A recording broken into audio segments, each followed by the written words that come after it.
Back in high school, Jason Alexander called me his favorite Juliet. Christy Alley and Jason Alexander were in the audience because they had kids that went to the same school, and both of them were like, you really killed it out there. I mean, that's how it ends, right? You die.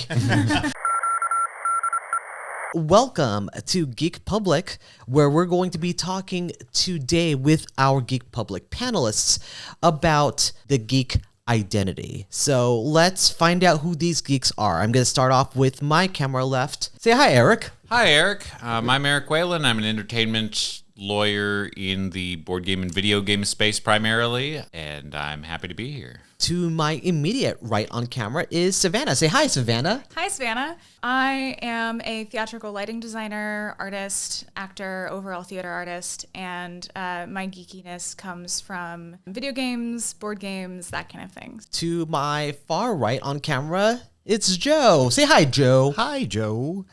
I'm Joe Paloma. I am a technical director for Hyper RPG in the area of a lot of geek space stuff.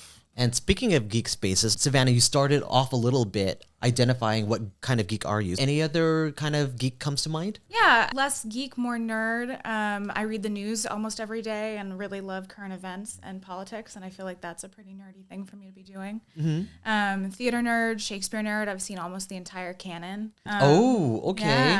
Yeah, any favorites in that canon, Shakespeare canon? Because I love Shakespeare. Yeah, The Tempest. The Tempest is hands down my favorite, and it's because you can do every single theater company can do something completely different with The Tempest every single time. It's a different story, and you can make different choices as an actor in each of those roles and have a completely different type of story each time. Back in high school, Jason Alexander called me his favorite Juliet. That's pretty it was really impressive. cool. On opening night, Christy Alley and Jason Alexander were in the audience because they had kids that went to the same school, and both of them were like, you really killed it out there. So, yeah, no. Wow. Shakespeare's fun. Shakespeare's great. I mean, you really killed it. I mean, that's how it ends, right? You die. Yes. Eric. Yeah. So what kind of geek are you?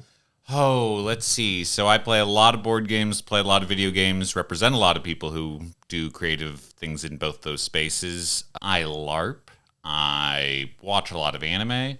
The difference between geeky and nerdy, like in order to expand on that, I'd have to know more about how we're defining that, but that might be getting ahead of ourselves. We will definitely cover I didn't want to jump the gun, but as soon as we started getting to that dichotomy, I'm like, oh my goodness, I don't know the answer. But that's okay. There's 4 of us, so we'll all have different answers. Oh, and I hope, to hear a collaboration on that. Joe, what kind of geek are you? I watch a lot of anime, read a lot of manga.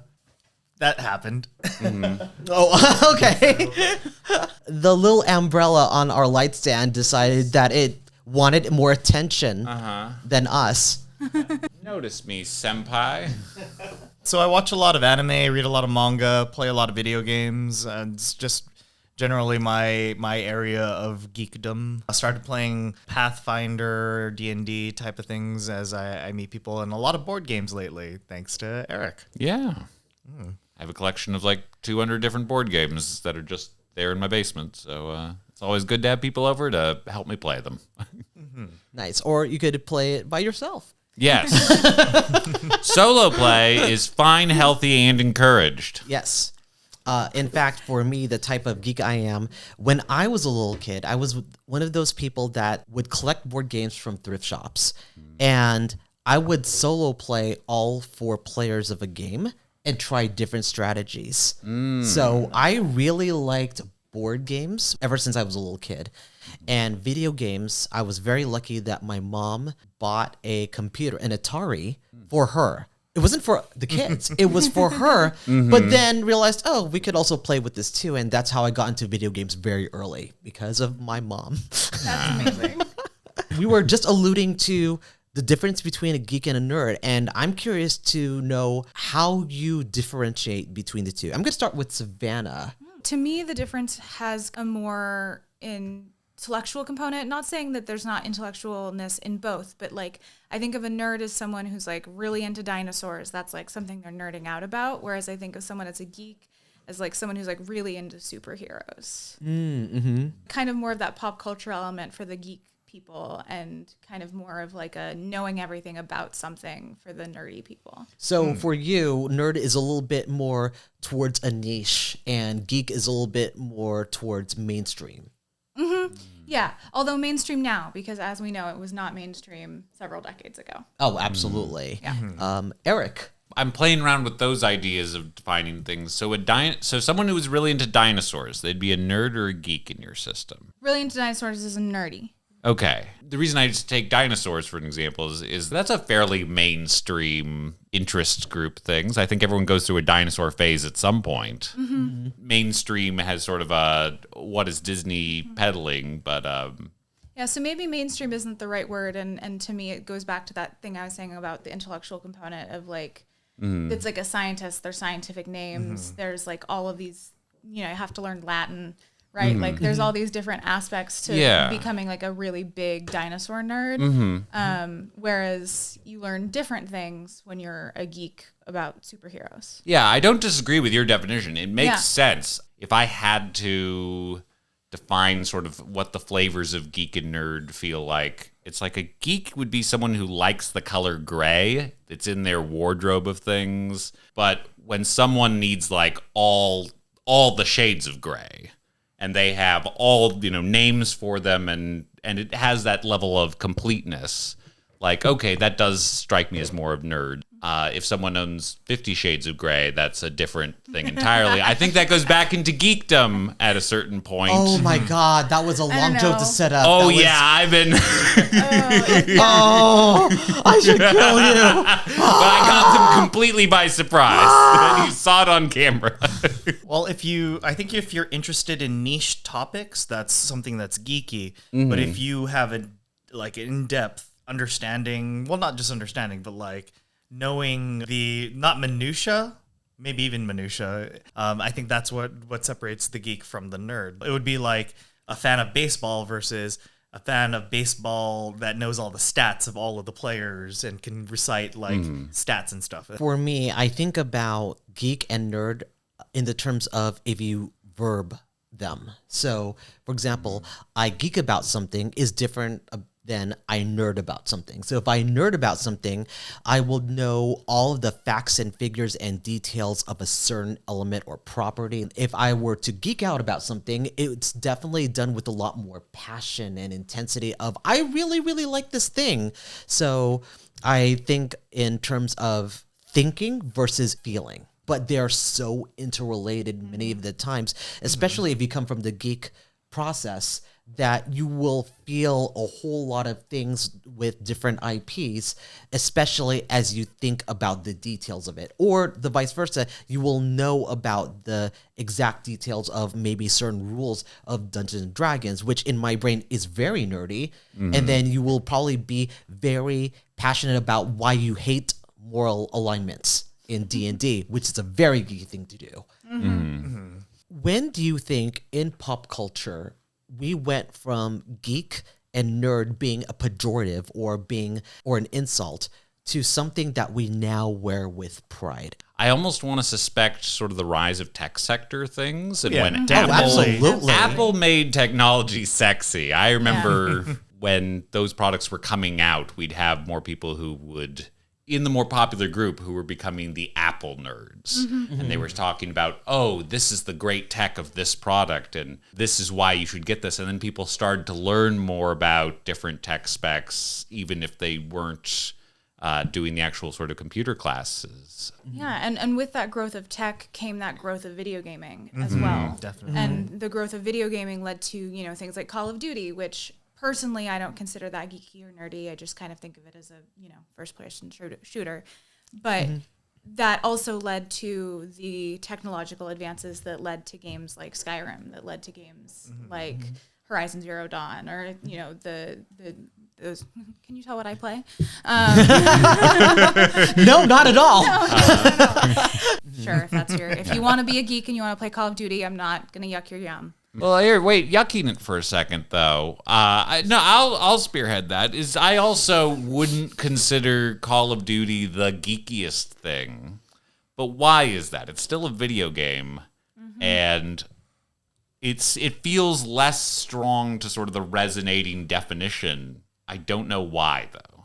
Is it because of the type of people you find playing it, or is it the content of the game?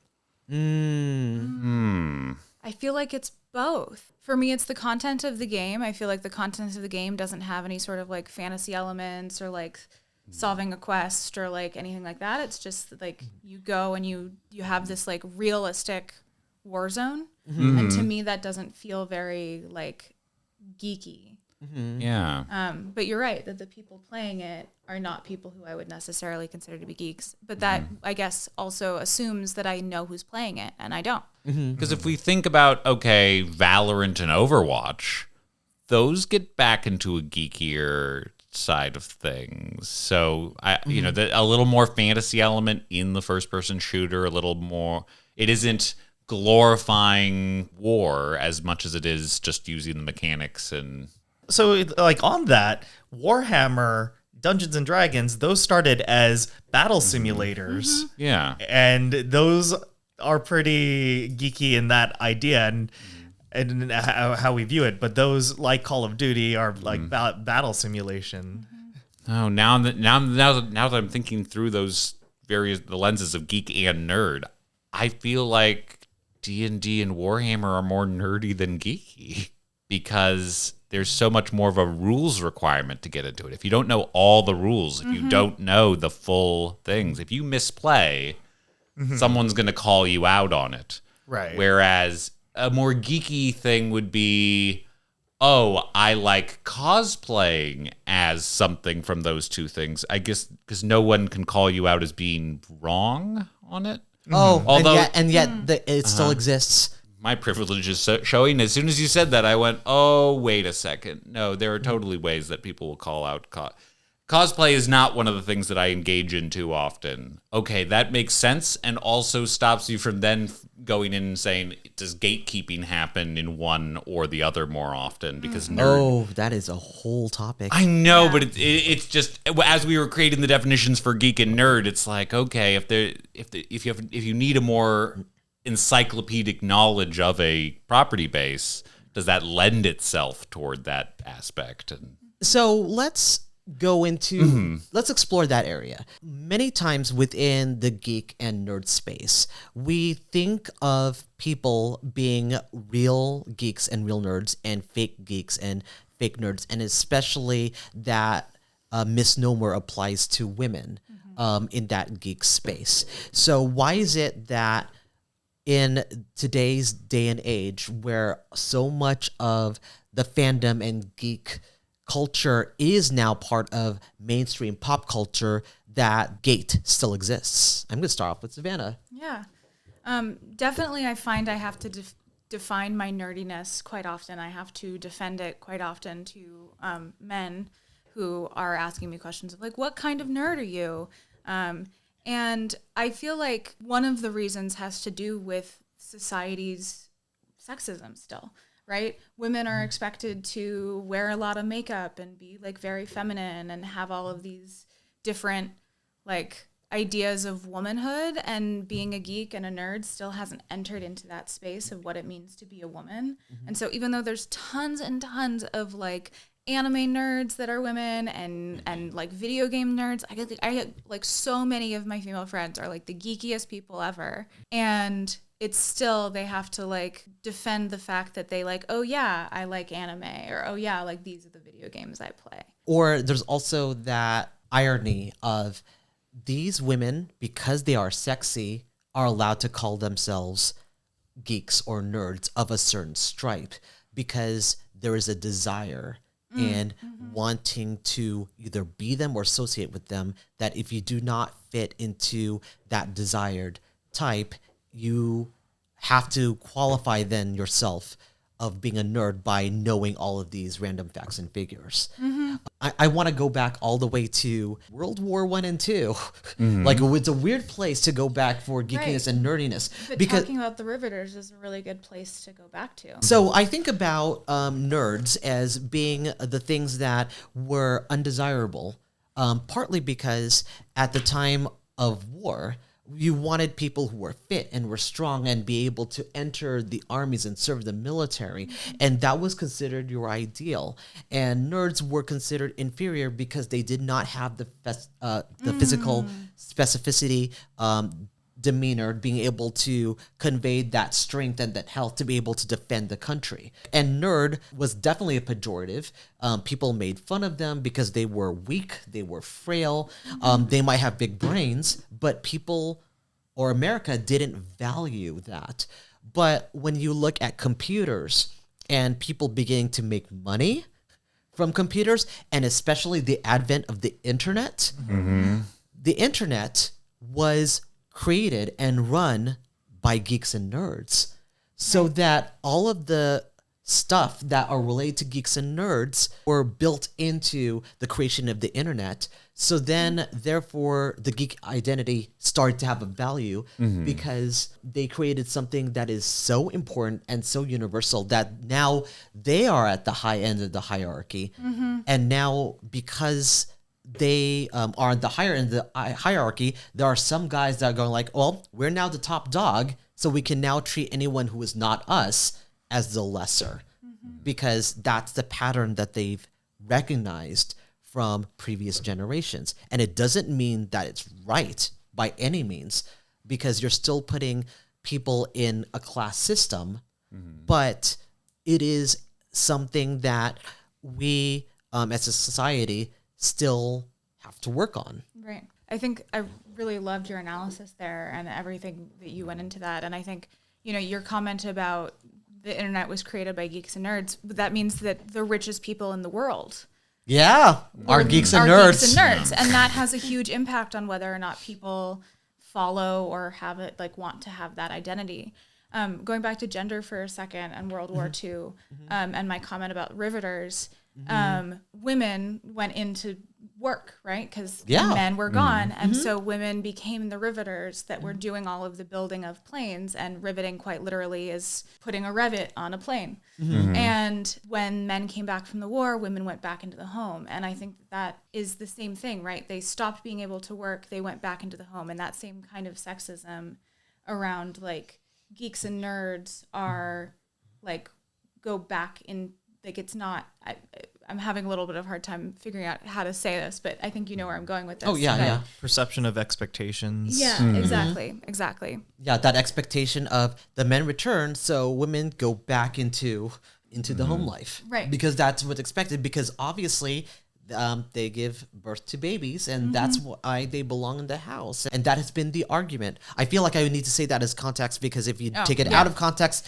that's bad. It's putting everything into context. Stay away, live stream fails. We're a podcast. We're not on Twitch. Yeah.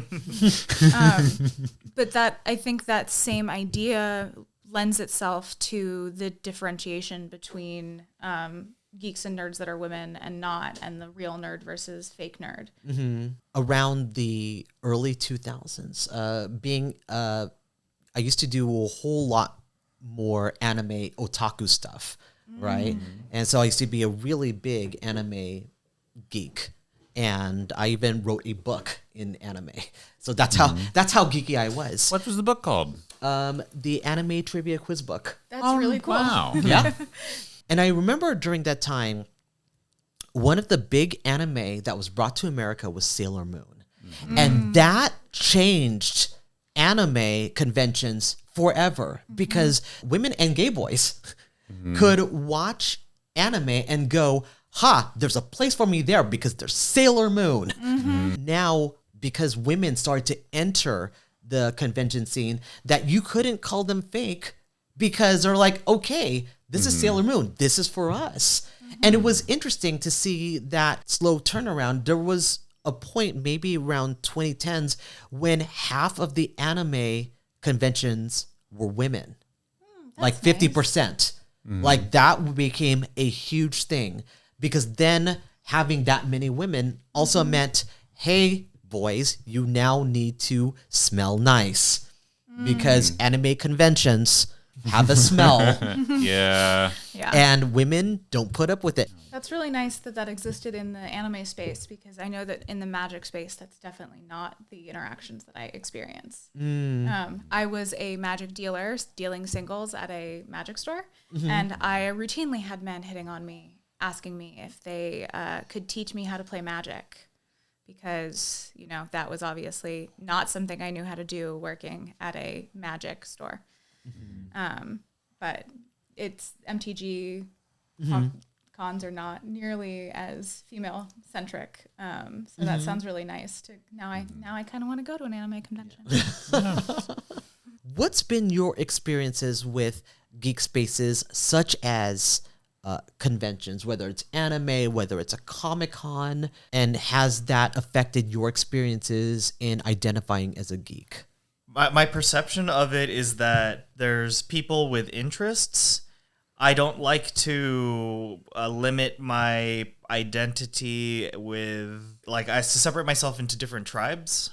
I think that, like, everybody can have interest in multiple fields and different things. I will say that in the early 2000s and before then, there was this idea of not just a geek hierarchy, that comic book nerds were better than sci-fi nerds, were better than anime nerds, were better than LARPers.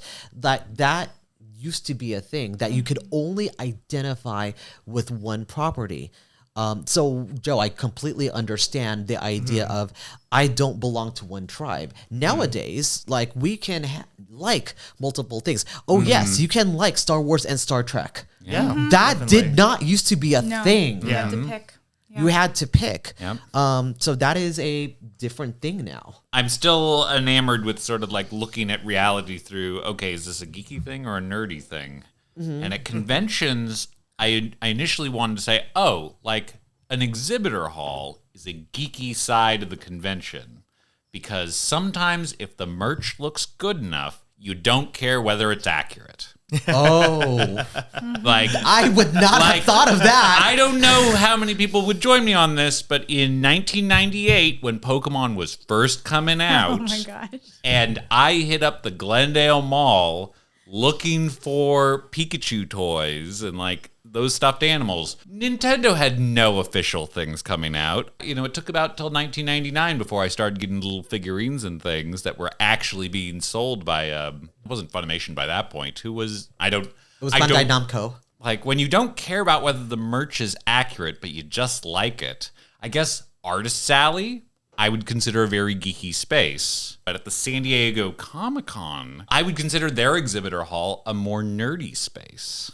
Because often there, the history of comics is so long that there are certain booths that you would go to where they specialize in just Silver Age comics. And if you don't understand the difference between the different ages of comics, you're not going to appreciate anything that happens at that booth. It depends on who your attendees are. But I have noticed that if they have a masquerade or costuming element, that place is more likely to embrace women and people of different genders and sexualities. Almost like RuPaul's Drag Race, that the freedom to express yourselves is for some reason innately feminine or innately queer. And in my brain, there's nothing wrong about that if it just makes the convention more attractive and more accessible. And I'm like, good. You know, let that costume flag fly. It occurred to me, tangenting away, but wine connoisseurs would be nerdy. Would partygoers be more geeky because they're there to enjoy it with other people? Because I want my wine connoisseur, not that I drink too much wine, but I want them to know what's in this bottle to justify it. So is it like critiquing, categorize, and understand a concept that's more of a nerding path? I guess it would be the difference of, I have this bottle right here. It is $300. It is rated at 94 points. It has a bit of a bitter aroma, but you could taste the floral notes. Versus, we're going to get f***ed up with this beer. Or I think you could also be like, I like this because my family likes this, or something like, Yeah. or I got this as a birthday present, so this is my favorite wine. I think that's Yeah. something you can geek out about. Yeah. Yeah, no, that I would agree with that. That Yeah. jives. That resonates. Yeah. But I wouldn't necessarily consider like a frat party a geeky event, Yeah, no, not at all. right? Huh. So I think there's Not at all. levels, right? Like they're enjoying the alcohol for very different reasons. So, what do you classify a frat party as? It's not. I wouldn't consider it part of the geek or nerd space. So Does it have a word like jockey? well, jocks are athletes. So I mean, I guess if the people in Greek life are athletes, then sure. But no, I don't know what I would characterize it as in terms of like a word. I just think that if we're going with the alcohol, right? Like nerdy is the wine connoisseur, geeky is the person with the favorite bottle of wine they're excited to show their family, and a frat party is not part of the equation. Yeah. Yeah. I guess when I think about jocks, for me, the biggest revenge of the nerds is that the terms nerdy and geeky are not as insulting as they used to be, and people wear it with pride. And I've totally heard the term jock used as an insult. And it's so surreal that that's where we are. Yeah, that's definitely not the way it was in high school. You still definitely hear people who call themselves jocks because they play sports or they go to the gym. And in my brain, it's not a thing of pride. It's just more like that's who you are. Right. Cool. But also, you can be both a geek and a jock. In fact, some of my LARPers who are very physically fit call themselves stick jocks because they fight so often. That's how they keep in shape. A lot of stunt people do a lot of athletic, physical things, and a lot of them are huge geeks and nerds, fans of things like Marvel comic books or anime. They run the gamut. Didn't you tell me at one point that a lot of stunt people were inspired by anime? Oh yeah, definitely. Dragon Ball Z, seeing Goku becoming stronger, inspired like generation of people to work on their bodies and develop themselves as martial artists. Because there's a perception of geeks and nerds being weak. Part of that perception is because people who have been geeks or nerds have experienced bullying and have experienced being put down. Is persecution or being bullied part of the geek nerd identity? I wasn't out as a geek nerd, really. I mean, I was clearly nerdy because I was like, I cared about school and I got a lot of the like teacher's pet type things, but no one ever like used nerd as a pejorative for me. And I was in like nerdy clubs, but I think maybe my high school wasn't the kind of school that bullied people for being nerdy and their interests and bullied people for just other reasons. And so for me, I wouldn't consider my bullying to have been part of my nerdy or geeky experience because I wasn't being bullied for those reasons. But you're right that I definitely was bullied, and so it could have been for those reasons. I just don't know. Joe? I did not have that experience growing up in a very diverse, like lots of different types of people. Everybody had interests in multiple areas. I didn't really experience that. Eric? I think it is part of the experience. I don't think it has to be, although just sort of thinking on geeks and nerds and how we've set up the two definitions of things, I feel like it'd be very easy to gatekeep and have reason to gatekeep in a nerd society or like in nerd activities because so much of it seems to, by our definitions, be talking about sort of a completeness and an accuracy of information. There's more of an importance keeping the authenticity and shunning out people who might peddle misinformation. That being said, it's not completely exclusive because then going back into the, sexism and probably racism of things, the geek sphere definitely isn't innocent from gatekeeping between Black Aragorn and asking people at our GameStops and, Magic card game shops whether or not they play the various games. Gatekeeping looks differently depending on whether it's a geeky gatekeeping or nerdy gatekeeping.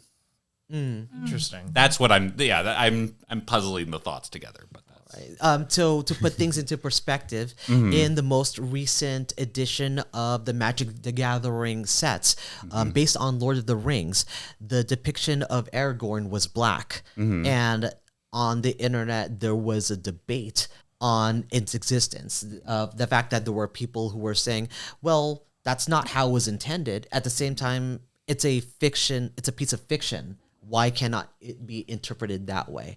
I guess for me, is interesting when I see in the geek and nerd space, when they see themselves being bullied and making that equal to racial or sexual or gender persecution. Because they feel like being bullied, therefore they know what it's like to experience that kind of discrimination, and that is not even remotely close to what people experience as people of color, as queers, or as women. And it's very interesting that by using that persecution, they feel like they should be given breath in terms of being able to vent those things. And that's how we have incels. Yep. Yeah. No, absolutely. Absolutely. This is going to sound a little dumb, but I think gatekeeping has a lot to do with access. Let me, that's okay. that sounds stupid. But hold on, I want to unfold this thought. Okay, I'm sorry, you might have just seen a couple seconds ago me just going, had this moment.